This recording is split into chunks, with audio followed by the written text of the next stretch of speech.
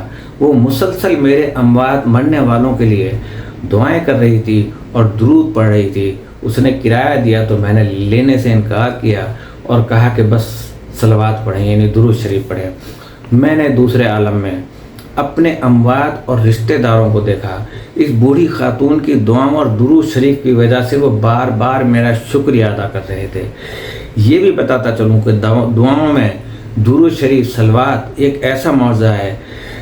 اس دعا یعنی صلوات میں ایسی خیر و برکت پوشیدہ ہے کہ جس کا اندازہ اس دنیا میں لگانا ناممکن ہے۔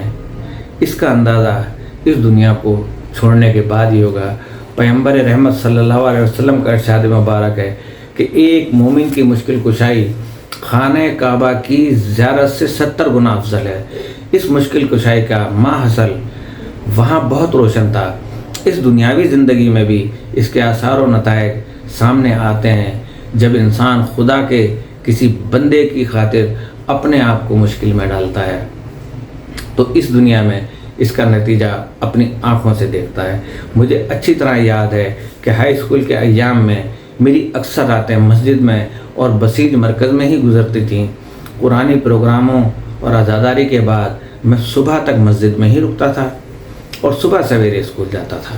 ایک نوجوان لڑکے نے بسیج مرکز میں اپنا نام لکھوایا۔ وہ بہت خوبصورت نوجوان تھا لیکن ساتھ ہی ساتھ بہت بھولا اور سیدھا سادہ بھی تھا۔ ایک رات جب بسیجی مرکز کے کام ختم کر چکا تھا تو میں نے گھڑی دیکھی۔ صبح کی اذان میں 1 گھنٹہ باقی تھا۔ سارے دوست گھروں کو جا چکے تھے۔ میں نے مرکز کے دارالقرآن کا رخ کیا اور نماز شب پڑھنا شروع کی۔ اچانک وہ نوجوان اسی کمرے میں داخل ہوا اور میرے ساتھ بیٹھ گیا۔ نماز ختم کر کے میں نے اس سے پوچھا، کیا ہوا بھائی؟ اس کا رنگ پھیکا پڑ گیا۔ کہنے لگا کہ کچھ بھی نہیں، یہ ابھی تم نے کون سی نماز پڑھی ہے؟ میں نے کہا یہ نماز شب ہے جو صبح کی اذان سے پہلے مستحب ہے۔ میں نے کہا اس کا بہت زیادہ اجر و ثواب ہے۔ کہنے لگا مجھے بھی سکھاؤ۔ میں نے اسے نماز شب کا طریقہ سمجھایا۔ اس نے میرے پاس ہی نماز شروع کی لیکن میں سمجھ گیا تھا کہ وہ گھبرایا ہوا ہے اور کسی چیز سے خوف زدہ ہے۔ صبح کی نماز پڑھنے کے بعد ہم دونوں ساتھ ہی مسجد سے نکل گئے۔ میں نے پوچھا بھائی اگر کوئی مسئلہ ہے تو مجھے بتاؤ، میں بھی تمہارے ہی بھائی جیسا ہوں۔ کہنے لگا کہ مسجد کے سامنے ایک بدمعاش لڑکا میرا انتظار کر رہا ہے، مجھے زبردستی اپنے گھر لے جانے کی کوشش میں تھا۔ وہ آدھی رات تک بیٹھ کر میرا انتظار کرتا رہا، اسی لیے میں بھاگ کر آپ کے پاس آ گیا ہوں۔ دوسرے دن میں نے اس بدمعاش لڑکے کو اچھی طریقے سے سمجھایا اور اس کی خوب خاطر مدارت کی اور اس کو دھمکی دی کہ وہ دوبارہ یہاں نظر نہیں آئے۔ اس کے بعد کسی نے اس بدمعاش کو مسجد کے آس پاس نہیں دیکھا۔ یہ لڑکا میرا دوست بن گیا اور مسجد میں رفت و آمد شروع کرتی، یعنی آمد و رفت شروع کرتی۔ اس کی تعلیم و تربیت کے لیے میں نے بڑی محنت کی۔ خدا کا شکر ہے کہ اب وہ ہمارے محلے کا ایک دیندار لڑکا بن چکا ہے۔ ایک مدت گزر گئی اور پھر سپاہی پاسدارانہ انقلاب اسلامی میں سلیکشن کا مرحلہ آیا۔ میرے دوستوں کو سلیکشن کے مرحلے طے کرنے میں 6 ماہ بلکہ اس سے زیادہ وقت لگا۔ میرا کام صرف 1 ہفتے میں مکمل ہوا۔ میرے دوستوں کا خیال تھا کہ میں نے کوئی سفارش کروائی ہے۔ مجھے بتایا گیا کہ تم نے اس نوجوان لڑکے کی تربیت کے لیے جو کوشش کی تھی یہ اس کا نتیجہ ہے۔ سلیکشن کے مرحلے میں تمہیں زیادہ تکلیف سے نہیں گزرنا پڑا اور یہ تو صرف دنیاوی اجر تھا۔ آخرت میں تمہارا اجر تمہارے نامہ اعمال میں محفوظ ہے۔ صرف دنیاوی اجر تھا، آخرت میں تمہارا اجر تمہارے نامہ اعمال میں محفوظ ہے۔ مجھ سے یہ بھی کہا گیا کہ تمہاری شادی جو اتنی آسانی سے ہو گئی ہے اور تمہاری آسودہ حالی کی وجہ بھی یہی ہے کہ تم نے دوسروں کی مدد کرنے میں سستی سے کام نہیں لیا ہے۔ نامہ اعمال کی دیکھ بھال کرنے والا افسر کہہ رہا تھا، خدا کی رضامندی اور بندگان خدا کی مشکل کشائی کے لیے ایک چھوٹا سا کام خدا کے نزدیک اتنا ذی قیمت ہوتا ہے کہ انسان اس کام پر حسرت سے کفِ افسوس ملتا رہے گا جو اس نے انجام نہیں دیا۔ ایک دن میری بیوی کہنے لگی کہ اسکول میں ایک بچی جسمانی لحاظ سے بہت نحیف اور کمزور ہے، کئی دفعہ بے ہوش ہوئی ہے، اور میں نے پوچھا تو پتہ چلا کہ وہ ایک یتیم بچی ہے اور کمزور ہے۔ اس کا کوئی سرپرست نہیں ہے۔ کہنے لگی میرے ساتھ چلو گے؟ اس کے گھر کا پتہ مجھے معلوم ہے۔ ہم دونوں روانہ ہوئے۔ اس کا گھر شہر کے مضافات میں تھا۔ ایک چھوٹے سے گھر میں داخل ہوئے جو ایک کمرے پر مشتمل تھا۔ وہاں آسائش کا کوئی سامان نہیں تھا۔ کمرے کے ایک کونے میں چولہا اور فریج رکھا تھا۔ ماں بیٹی اس کمرے نما گھر میں رہا کرتی تھیں۔ بچی کا باپ ایک ٹریفک حادثے میں ہلاک ہو گیا تھا۔ پانی پینے کے بہانے میں نے جب فریج کا دروازہ کھولا، میرا سر گھوم گیا کہ یہ فریج تو بالکل خالی تھا، اس میں کچھ بھی نہیں تھا۔ یا اللہ، مجھے کیا کرنا چاہیے؟ اپنی مالی حالت کچھ اچھی نہیں تھی۔ سوچنے لگا مجھے ان کی مدد کے لیے کوئی راستہ تلاش کرنا چاہیے۔ ذہن میں ایک ترکیب آئی اور سیدھے اپنی خالہ کے گھر پہنچ گیا۔ راستہ خالہ کا گھر سے نزدیک ہی تھا۔ میرے خالو شہید ہو چکے تھے اور میری خالہ ایک درد مند خاتون تھیں۔ میں خالہ کو لے کر ان کے گھر گیا۔ اس نے اپنی آنکھوں سے سب کچھ دیکھ لیا۔ میں نے تھوڑے سے پیسے ملائے اور اس رات ان کے لیے جیکٹ اور کپڑے خریدے۔ خالہ نے اسی رات ان کے گھر میں خالی فریج کو کھانے پینے کی چیزوں سے بھر دیا تھا۔ اس کے بعد وہ ان کی سرپرستی کرتی رہیں۔ میں دوسری دنیا میں اپنے اعمال کو دیکھنے میں مشغول تھا۔ اچانک کیا دیکھتا ہوں کہ میرا خالو میری طرف آ رہا ہے۔ وہ میرے دوستوں کے مانند تھا اور جام شہادت نوش کر کے دوسرے شہداء کے جھرمٹ میں پروردگار کی جانب سے رزق بہشتی سے لطف اندوز ہو رہا تھا۔ میرے قریب پہنچا تو مجھ سے لپٹ گیا، میرے چہرے کے بوسے لیے اور بار بار میرا شکریہ ادا کرتا رہا۔ میں نے وجہ پوچھی تو کہنے لگا، اس بے سرپرست گھر کی سرپرستی کا کام تم نے میری بیگم کو سونپ دیا تھا۔ اس سے میری بیگم اور تمہارے حصے میں خیر و برکت کا جو خزانہ آیا ہے، اس کی وسعت کا تم اندازہ نہیں کر سکتے ہو۔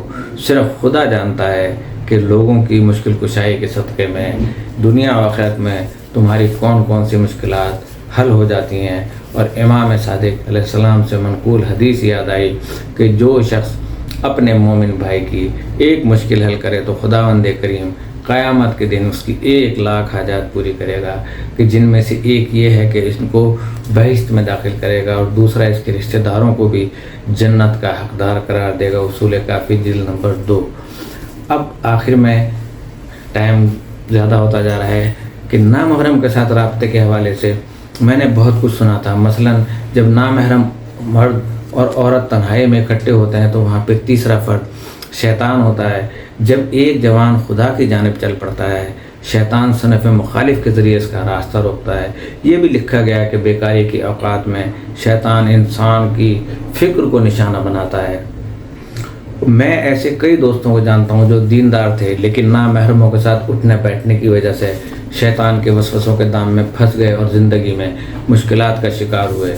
یہ صرف مرد حضرات کی مشکل نہیں ہے بلکہ وہ خواتین بھی پٹڑی سے اتر جاتی ہیں کہ جن کے نامحرموں کے ساتھ رابطے ہوتے ہیں۔ یہاں پر مجھے حضرت فاطمہ الزہرا سلام اللہ علیہا خاتون جنت کے ارشاد پاک کی سمجھ آئی کہ آپ فرماتی ہیں کہ ایک خاتون کے لیے سب سے بہتر یہ ہے کہ وہ بلا ضرورت کسی نامحرم کو نہ دیکھے اور نہ کوئی نامحرم مرد اس کو دیکھے۔ میں خدا کا شکر گزار ہوں کہ جوانی کے ابتدائی ایام سے ہی میں کام کاج کا عادی تھا اور ایک دن بھی بیکاری میں ضائع نہیں کیا، لہٰذا الٹے سیدھے خیالات کے ہجوم سے بچا رہا۔ شادی بھی میری جلدی ہو گئی تھی، اس کے باوجود میرے نامہ اعمال میں ایک مسئلہ تھا لیکن خدا کی مہربانی سے وہ بھی حل ہو گیا۔ موبائل تازہ مارکیٹ میں آیا تھا۔ میری بھی عادت تھی کہ میں اپنے دوستوں کو SMS بھیجا کرتا تھا، اکثر لطیفے اور طنز و مزاح والے SMS بھیجا کرتا تھا، اور ٹیلی گرام اور واٹس ایپ اور سوشل میڈیا کا زمانہ ابھی نہیں آیا تھا، لہذا لوگ SMS پر ہی گزارا کیا کرتے تھے۔ میرے دوست بھی جواب میں لطیفے بھیجتے تھے۔ ایک ناشناس نمبر سے کوئی مجھے عشق و عاشقی والے لطیفے بھیجا کرتا تھا، میں بھی اس کے جواب میں لطیفے بھیجا کرتا تھا۔ اس کے بارے میں مجھے کچھ بھی معلوم نہیں تھا۔ میں نے کئی بار اس کو کال کی لیکن اس نے میری کال کا جواب نہیں دیا۔ وہ ہمیشہ عشق و عاشقی والے لطیفے ہی بھیجتا تھا۔ میں نے ایک دفعہ لینڈ لائن سے اس کا موبائل نمبر ڈائل کیا اس نے فون اٹھایا تو اس کی آواز سے میں سمجھ گیا وہ ایک جوان لڑکی ہے۔ میں نے فوراً فون رکھ دیا۔ اس کے بعد سے میں نے اس کے ساتھ SMS کا رابطہ بھی کاٹ دیا۔ مجھے یاد ہے کہ میں نے میز کے پیچھے کھڑے جوان کے ساتھ گھنٹوں باتیں کیں۔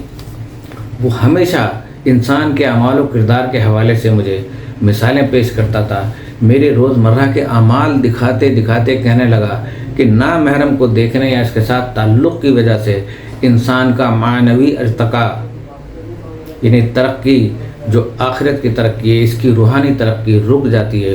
کیا تم نے سورہ مبارکہ نور کی آیت نمبر 30 نہیں پڑھی کہ اے پیغمبر آپ ایمان والوں سے کہہ دو کہ وہ اپنی نگاہ نیچی رکھا کریں اور اپنی شرم گاہوں کی بھی حفاظت کریں اور محفوظ رکھیں، یہ ان کے لیے بہت پاکیزہ ہے۔ امام صادق علیہ السلام کی ایک نورانی حدیث بھی ہے کہ بری نظر شیطان کے زہر و آلود تیروں میں سے ایک زہریلا تیر ہے۔ جو شخص اس کو میرے خوف کی وجہ سے چھوڑ دے، میں اس کو ایک ایسی ایمانی قوت عطا کروں گا کہ جس کی مٹھاس وہ اپنے دل میں پائے گا۔ اس کے بعد مجھ سے کہنے لگا کہ اگر تم ٹیلی فون نہ کاٹتے تمہارے نامہ اعمال میں ایک عظیم گناہ لکھ دیا جاتا اور دنیا میں بھی تمہیں اس کی سزا بھگتنی پڑتی۔ شہادت کے لیے میری تڑپ کو دیکھ کر میز والے جوان نے مجھ سے ایک ایسی بات کہی جس نے مجھے حواس باختہ کر دیا تھا۔ کہنے لگا کہ اگر تمہارے دل میں شہادت کی تمنا ہو اور شہادت بھی تمہارے مقدر میں لکھی جا چکی ہو، لیکن ایک حرام نگاہ کی وجہ سے شہادت 6 ماہ پیچھے چلی جاتی ہے۔ وہ دن مجھے یاد ہے، خواہران کا کیمپ تھا۔ خواہر کہتے ہیں بہنوں کو، کہ عورتوں کا کیمپ تھا۔ اس کیمپ کے مقدماتی امور انجام دینے کی ذمہ داری مجھے سونپی گئی تھی۔ کہا گیا مربی خواتین کیمپ کے معاملات خود انجام دیں گی، کھانا پکانے اور تقسیم کرنے کا کام آپ کے ذمہ ہے۔ یہ بھی کہا گیا کہ دوسرے سپاہیوں کو اس کام میں شامل نہیں کرنا ہے۔ میں ہر روز 3 بار گاڑی لے کر کیمپ جایا کرتا تھا اور کھانا میز پر لگاتا تھا اور کسی سے بات کیے بغیر نکل جاتا تھا۔ پہلی رات ایک ہمشیرہ دوسری بہنوں کے بعد آئی۔ اس نے دیکھا کہ آس پاس کوئی بھی نہیں ہے۔ سلام علیک کے بعد بڑی گرم جوشی سے احوال پرسی شروع کی۔ میں نے سر جھکایا، نگاہیں زمین میں پیوست کیں، صرف سلام کا جواب دیا۔ دوسرے دن ایک بار پھر ہستی میرے پیچھے آئی۔ میں برتن اٹھا کر واپس جا رہا تھا کہ اس نے ایک نامناسب بات کی اور ہنستی رہی۔ میں نے کوئی جواب نہیں دیا اور کیمپ سے نکل گیا۔ اب اس کی عادت بن گئی تھی کہ جب بھی میں کھانا لے کر جاتا تھا وہ پیچھے پڑ جاتی تھی۔ خدا نے مدد کی اور میں نے اپنی حدود پار نہیں کی۔ میں نے سنا تھا کہ قرآن اور ان خواتین کے بارے میں کیا کہتا ہے، ان قیدکن عظیم، بے شک تم عورتوں کا ہیلا و مکر بہت سنگین ہے۔ اپنے نامہ اعمال کو دیکھتے ہوئے اس کیمپ کی باری آئی۔ میز کے پیچھے کھڑے نوجوان کی آواز آئی کہ اگر اس مکار عورت کے دام میں پھنس جاتے تو تمہاری عزت و آبرو کے ساتھ تمہاری نوکری، تمہارا گھر بھی چلا جاتا۔ کچھ گناہوں کی دنیاوی لذتیں بہت خطرناک اثرات مرتب ہوتے ہیں اس کے۔ میرے ساتھیوں میں سے ایک دوست شہید کا بیٹا تھا۔ ہم دونوں کی دوستی زبان زد عام و خاص تھی، ہنسی مذاق ہمارا معمول تھا۔ ایک اور ساتھی بھی ہم دونوں کا مشترکہ دوست تھا۔ ایک دوست نے مذاق میں کہہ دیا کہ آپ فلانی کی ماں شہید کی بیوہ سے شادی کر لیں، اس طرح آپ ایک دوسرے کے رشتہ دار بن جائیں گے۔ اس شادی کے نتیجے میں فلانی میرا دوست آپ کا بیٹا بن جائے گا۔ اس کے بعد ہماری ہنسی مذاق معمول بن گئی تھی۔ میں مذاق میں اپنے دوست کو بیٹا کہہ کر پکارتا تھا۔ جب بھی ہم اس دوست کے گھر جاتے تھے اور میں اس کی ماں کو دیکھتا تھا تو بے اختیار ہنس پڑتا تھا۔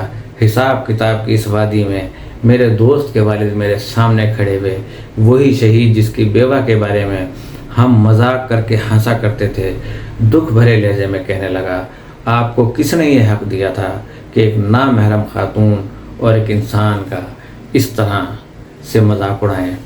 ہم اب چیپٹر کلوز کرتا ہوں اور جلدی اس دعا کے ساتھ کہ اللہ پاک ہم سب کی جان و مال و عزت و آبرو اور ایمان کی حفاظت فرمائے، ہمارے مملکت خدا داد پاکستان کو استحکام عطا فرما اور کشمیر اور فلسطین کو آزادی عطا فرما اور ان کی غیب سے مدد فرما۔ اسی کے ساتھ اجازت چاہتا ہوں اور دیر کی معافی چاہتا ہوں۔ السلام علیکم ورحمۃ اللہ وبرکاتہ۔